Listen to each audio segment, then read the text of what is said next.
So, at the time I'm filming this, it is approximately November 1st. So, you know what that means. Christmas!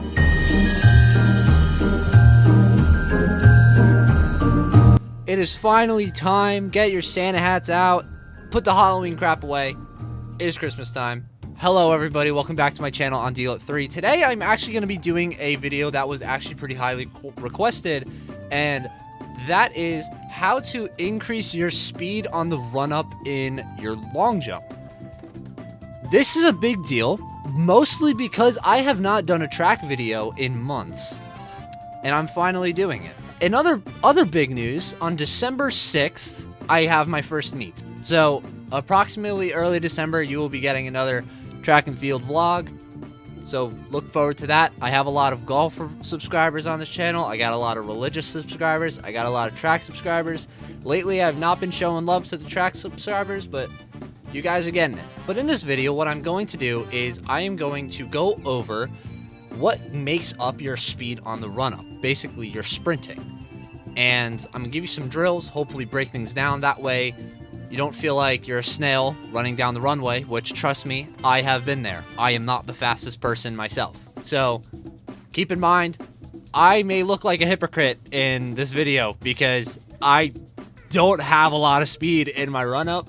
But this is a video for everybody. This is a video for whether you're a beginner, whether you are jumping 25 feet. You can definitely work on this if you know that you are lacking in speed in your run-up. So generally, to begin, I want to go over what makes up sprinting in track and field. Sprinting in track and field is made up amongst three different components. The first being your speed, which is very simple. The second being your acceleration, which is highly proportional to your power and strength. And the last is your endurance. Your speed endurance, meaning how long can you go before the lactic acid kicks in and you can't really run anymore. When taking this into long jump, we find that speed is primarily what we're using here. There's not much acceleration involved, but since acceleration is proportional to power, it actually helps with your actual jumping part of the long jump, but today we're focusing on the run-up, so we won't need too much of that. And your endurance, I mean, your run-up is no more than like 16, 18 steps. Endurance is really not that big of an issue. But if you are struggling and you are having lactic acid and you're on your third jump going into your fourth, yeah, you're probably going to need some endurance. You also want to make sure you don't slow down before your takeoff, but that actually requires form. But since speed is primarily the factor that makes you sprint really fast, which logically makes sense, in your run-up in long jump, we're going to be highlighting that. And I'm going to give you guys a few exercises you could do.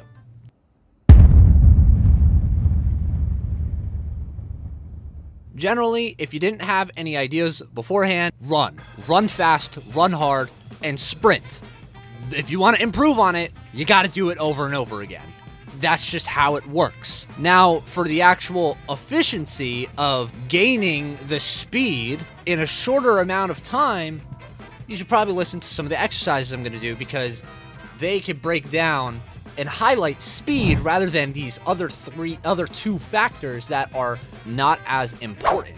And you don't have to do the exact workout I tell you. You just need to understand what makes these workouts very good for long jump so that you can actually incorporate them into anything you really want. So I'm going to be going over three main sprinting workouts that you can do.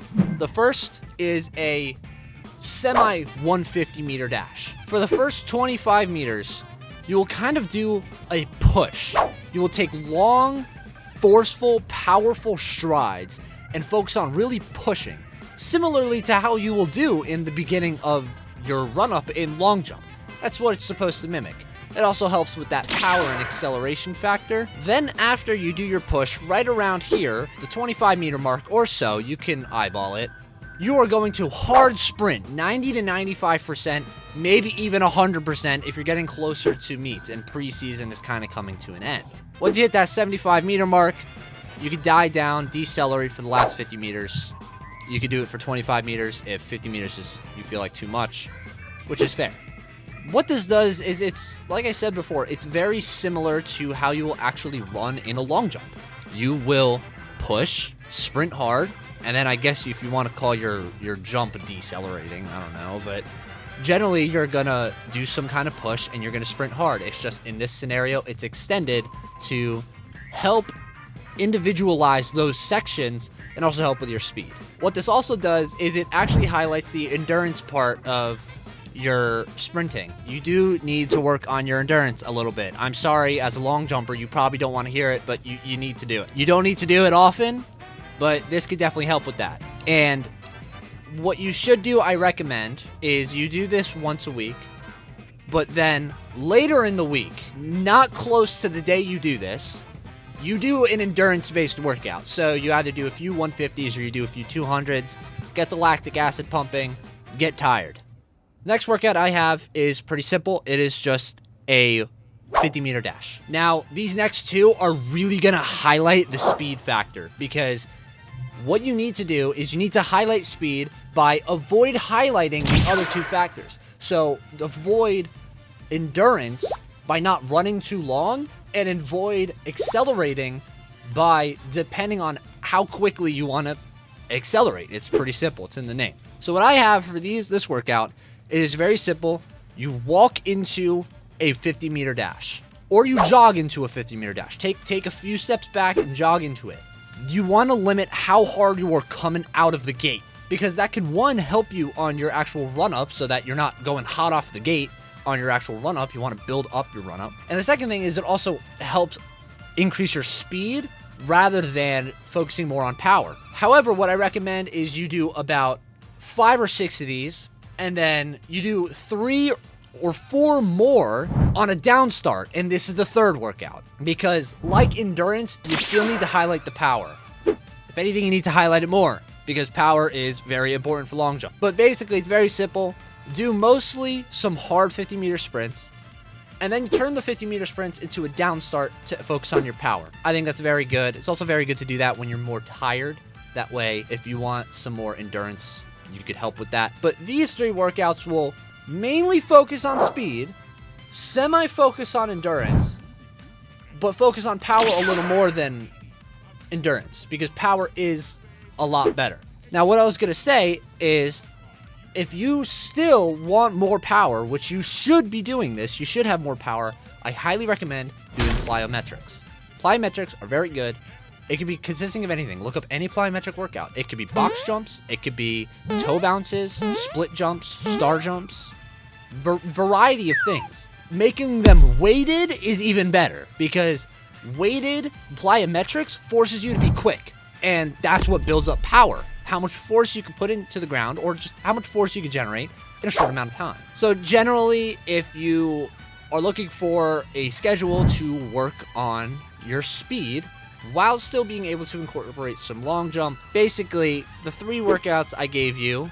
So do the 150s, your 50s, and then an endurance-based workout every other day. And then you could jump in between those 2 days, and then you could take 2 days of rest. Or you could take another day of rest in between. Whatever works for you for your schedule, because I can't just tell you to go out and do a schedule and then you drop all your plans. I can't do that.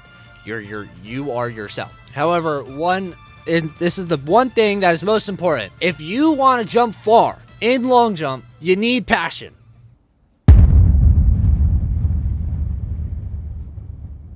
You need to be mad. Get angry at the board. You should want to jump far. But the most important thing with this is that you need to be smart about it. If you are tired as heck, do not go full 100% on a long jump. Skip that jump. Take a break, or just scratch, because this is how you get injured, and that's how I got injured. I also recommend you don't do this for triple jump in any circumstance. Don't anger yourself to go at the board, because triple jump is more form focused. That is how I injured myself. I went all out on triple jump, and then I hyperextended my knee, and now I can't triple jump anymore.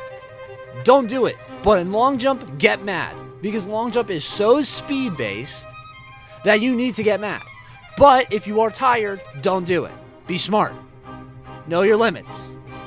You being tired is when you are most vulnerable to getting injured, because your muscles are too tired to be able to handle the forces you are putting consistently. Therefore, they could have a tear in them that is too big and either completely tear, stretch, the ligaments can go away, the tendons can go away, something bad. So be smart. But generally, that is it. That is all I have for you. Thank you for watching. If you would like more track tips, let me know. If you like more golf tips, let me know. And I'll see you guys in 2 weeks. Merry Christmas.